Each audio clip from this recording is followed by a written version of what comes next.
Hello friends, नमस्कार दोस्तों।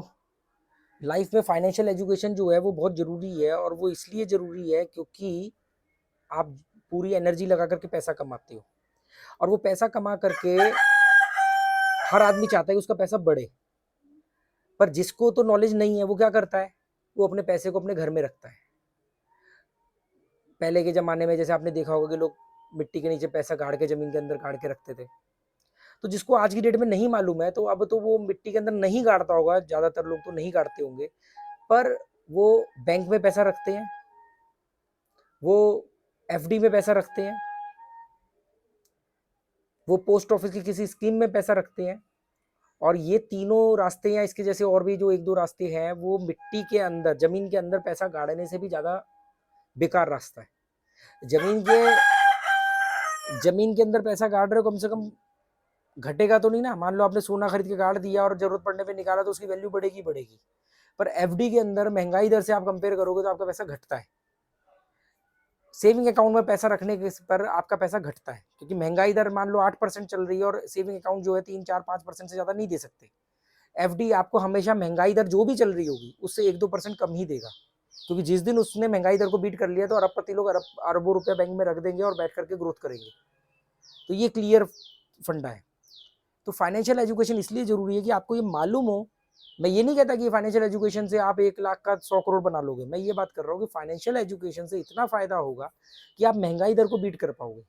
जैसे आप एफडी वगैरह में रखते हो तो महंगाई दर से 2 3% नीचे रहोगे, तो आप तो अपना कमा रहे हो, रोटी का खा रहे हो, घर चल रहा है बढ़िया।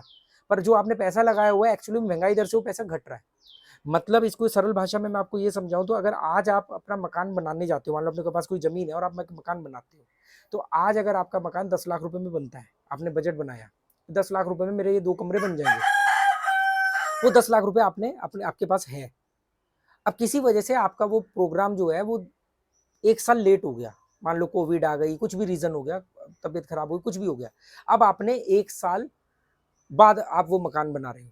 अब 1 साल पहले आपके 10 लाख में 2 कमरे बन रहे थे, पर आप देखोगे कि 1 साल बाद आपके 10 लाख में वो 2 कमरे तो बन जाएंगे, पर उसके खिड़की दरवाजे बनने के लिए बजट बजट शॉर्ट हो जाएगा।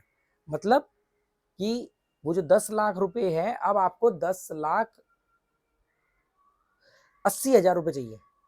1 लाख का 8% 8,000 हुआ ना, हाँ, 10,80,000। मतलब कि अगर आप 1 साल डिले हो जाते हो तो अब आपका वो मकान 10,80,000 में बनेगा।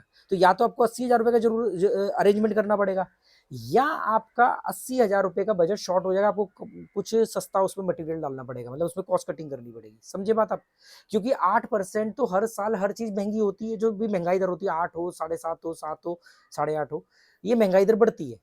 अगर आपने मतलब वो 10 लाख की एफडी करी है, तो एफडी आपको दे रहा है मान लो महंगाई दर से 1 1.5 2% कम। तो अगर 2% कम दे रहा है, तो वो जो 80,000 था वो 80,000 तो नहीं होगा, पर कम से कम 20,000 तो रहेगा। मतलब 20,000 का तो नुकसान हो गया। कायदे में तो पैसा बढ़ना चाहिए था। आप कहोगे देखो मैंने पिछले साल 10 लाख रुपए की एफडी करी थी, अब मकान में इस साल बना रहा हूं, तो मेरे को 10 लाख का 10,60,000 रुपया मिल रहा है, या 65,000 रुपये मिल रहा है। पर आप जो सामान खरीदने जा रहे हैं वो 10,85,000 रुपए का आ रहा है, तो 20,000 रुपए का आपका नुकसान हो गया। कायदे में तो 20,000 फालतू होने चाहिए थे, क्योंकि फाइनेंशियल एजुकेशन नहीं है।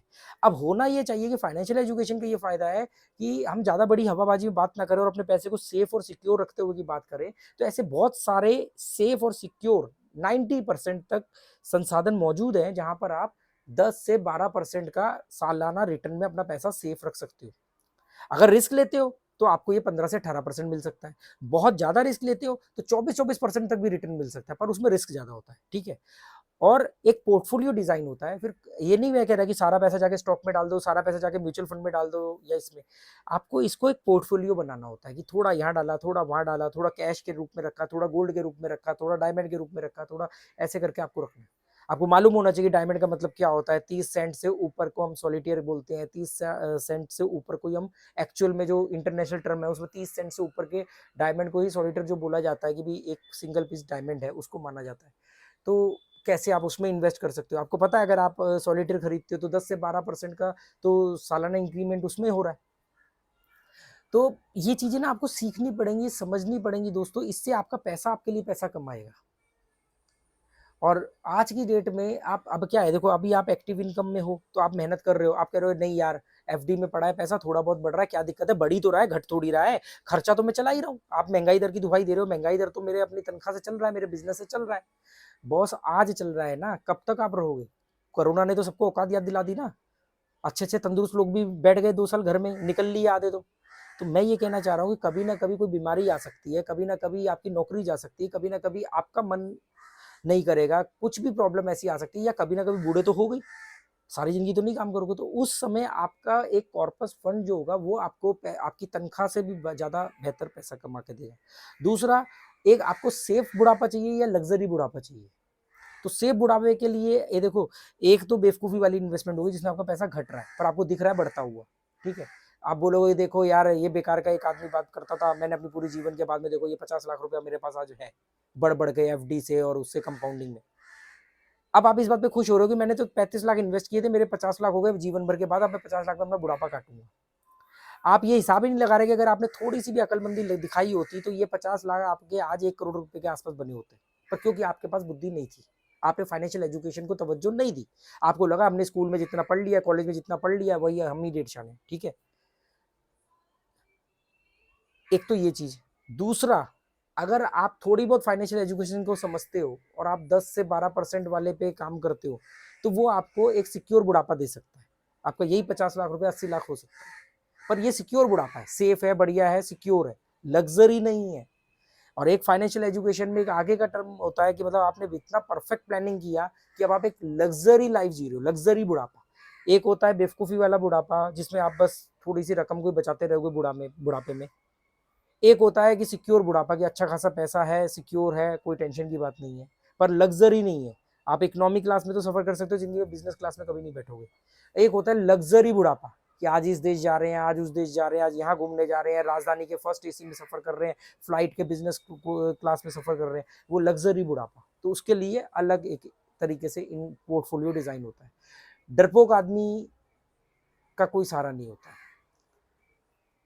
उम्मीद करूंगा आप लोगों को ये बात समझ में आएगी। मेरा सिंपल सा ये है कि आप मुझे आज नहीं याद करोगे, अगर आज आपने मेरी वजह से या मेरे किसी बात से आप लोगों के अंदर थोड़ा सा भी एक विचार डेवलप होता है, मैं नहीं कहता हूँ मेरे से सीखो, किसी से भी सीखो, किसी भी बड़े से बड़े अर्थशास्त्री को देखो, यूट्यूब पर बहुत सारे चार्टेड अकाउंटेंट है, बहुत सारे लोग अपनी नॉलेज दे रहे हैं, मुझसे बहुत अच्छी और बेहतर दे रहे हैं। मैं तो 9th पास हूँ, मैं तो 10वीं में से 2 महीने पढ़ा हूँ, तो वो लोग बहुत बेहतर अच्छे शब्दों से आपको समझा रहे हैं, मैं तो बिल्कुल लेमैन की तरह बात कर रहा हूँ, जो मतलब मेरी आधुनिक भाषा है, जो बात करते हैं रोजमर्रा में उस तरीके से। किसी से भी सीखो, मुझसे मत सीखो, पर सीखना जरूरी है दोस्त, सीखना बहुत जरूरी है, हमेशा सीखते रहना चाहिए, अपग्रेड करते रहना चाहिए। तो उम्मीद करता हूँ कि ये वीडियो आपके काम आ सकता है फाइनेंशियल एजुकेशन में।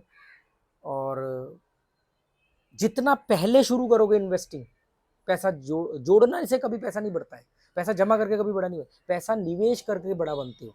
तो जितना जल्दी करोगे उतना फायदा, और जितने लॉन्ग टर्म के लिए करोगे उतना फायदा। तो और निवेश हमेशा उतना ही करना जिसका लॉन्ग टर्म तक आपको जरूरत ना पड़े। ये नहीं कि जोश में आगे प्रभावित हो गए, सारा पैसा इन्वेस्ट कर दिया, फिर अगले दिन मामा की शादी है, चाचा की शादी है और फिर पैसा निकालते फिर रहे हैं, वो नहीं होना चाहिए। चलो दोस्तों, उम्मीद करता हूँ आपने ज़्यादा टाइम लिया, आपके काम आ सकती है बातें। Okay, goodbye, thank you.